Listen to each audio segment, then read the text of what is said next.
So today is probably one of the most important episodes we've had. We've only had 3, but it's probably one of the most important episodes you're going to see and continue to see, because we're going to talk about the words we use and the messaging we use. And so if you are a business and you are creating a website or you're creating a new video, it's really important that you say the right things to get people to take action. Okay, so first off, let's start with what's a USP. USP is a unique selling proposition. If somebody comes to your website, they need to know what it is that you do immediately. Okay, it needs to pass the 5-second test. If you're creating a video, they need to know, hey, what is this video about? Don't go into some long old story before you tell them kind of what it's about. It's like a trailer. But you have to have that unique selling proposition, and you should take that unique selling proposition across all your platforms. It needs to be on your social media page, it needs to be on your YouTube page, needs to be on like your Instagram, whatever it is that you are using to get your message in front of people. You need to have your unique selling proposition there. Okay, and then same with your video message, it needs to be in there. So step number 1, this is probably where we see most people screw up the most, is with simplicity. I'm a big fan of keeping things simple, and a lot of times when a customer comes to us and they're like, hey, we want you guys to create our script, because we do all the script writing when it comes to our videos. And when they come to us, most of the time there's a bit of a clash, because what they're focused on is they confuse the heck out of the audience.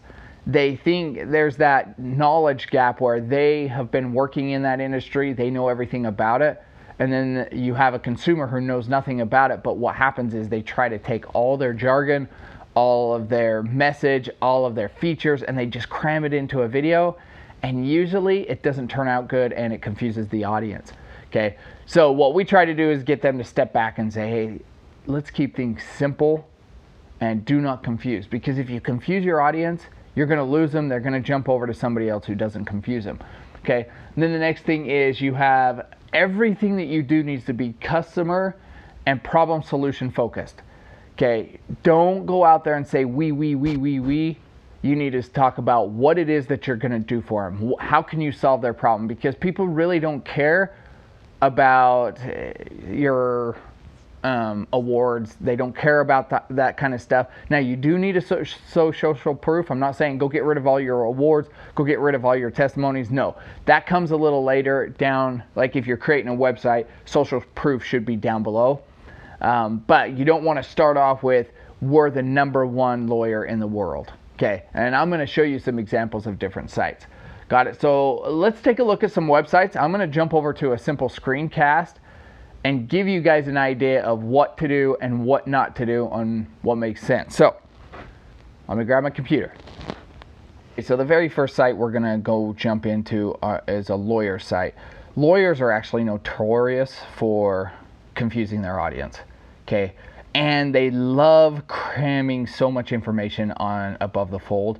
It just doesn't make sense, and people don't pay attention to it anyway. So the very first one I pulled up was this nevadadivorce.net.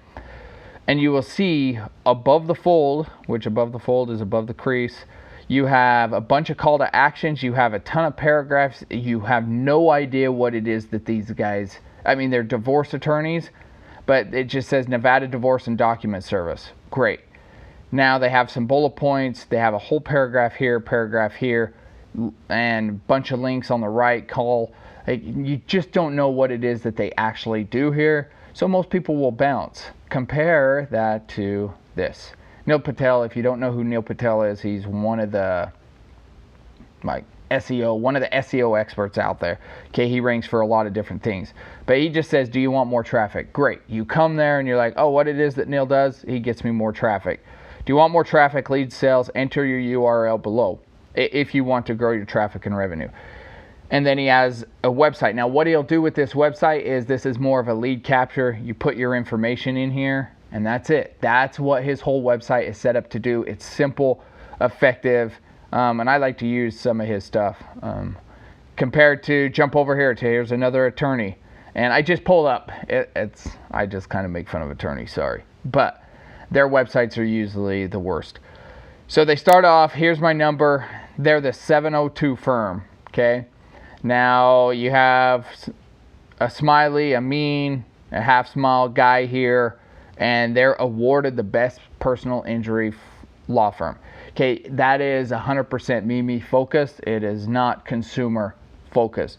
Best injury lawyers in Las Vegas, personal injuries, and they're trying to do a lot of stuff with search engine optimization and load it in here. But this whole website does not talk one bit about the consumer. Got it? Compared to this. This is StoryBrand. If you don't know who he is, he actually writes about clarifying your message. So workshops to help you clarify your message. That's what he does. He does workshops to help clarify message. And then he just says, eliminate confusion, connect with customers, grow your company. You can see that that is customer focused, and it's not about him. He doesn't say, we do this. It's like, no, you're going to eliminate confusion. You're going to connect with your audience and grow your company. Got it? And then in the background, he actually shows a good image of what's going on, so there's just no confusion. Compared to this one, here's another one. This is a mortgage one.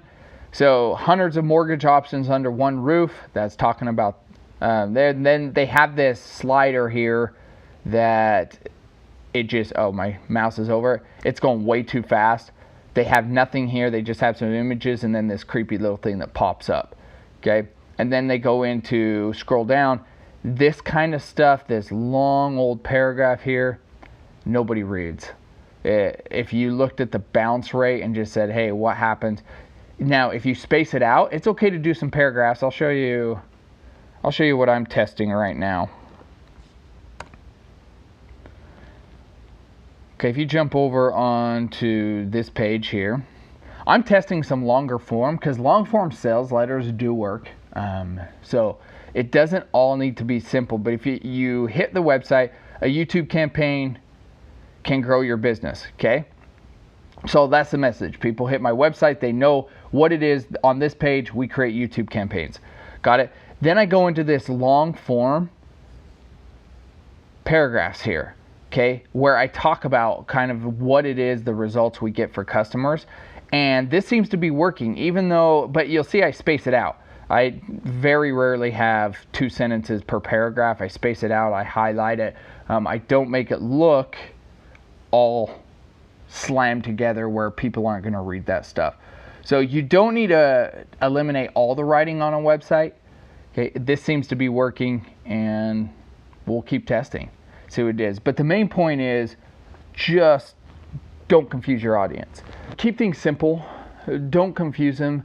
Go back through your material. The best way to get the most out of these courses that we do is go back through your material and apply these things that we talk about. Look at your website messaging and say, am I confusing my audience? If they come here, do they know what it is that I do within 5 seconds? Okay. And then another big thing on a website, you should have your headline. You can have a sub-headline here, kind of what I do. Make sure you have a call to action. You want to say, hey, if you're here at my website, this is what I want you to do. Here's what you're going to get. Don't forget to put a call to action. And most of those websites that I did show you did not have that.